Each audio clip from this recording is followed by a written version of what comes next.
at the end of the day, masama yung maging sobrang mabait. Kukunin ka ni Lord. Masama naman yung sobrang masama. Kukunin ka ni Taning. Kailangan 50-50 lang. Kapag ka sobrang mabait ka na, sasabihin ni Taning, hindi muna kita kukunin, hintayin muna kita sumama. Yan. Pag medyo nalalagay ka na sa pasama, sasabihin naman ni Lord, di muna kita kukunin, hihintayin kitang bumait. Ayan. So, mahaba buhay. Kasi pag sobrang bait, sasabihin ni Lord, di na kita bibigay kay Taning, kukunin na kita. Ayan. Pag sobrang sama naman, sasabihin ni Taning, hindi ko nabibigyan ng pagkakataong bumait ka pa, kukunin na kita. Ayan. So, pangit yung sobrang bait, kukunin ni Lord agad. Yung sobrang sama, kukunin agad ni Taning. So, doon lang tayo sa 50-50. Oh, eto, nagmumura ko. Tangina mo.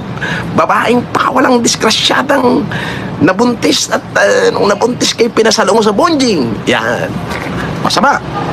Sabay, mahalin naman natin yung kapwa natin na mahirap, na talagang kailangan ng tulong natin. No? So, may masama, may mabuti, o equal, hahaba buhay. Boss, pati driver natin. Boss, pati driver natin. Nge.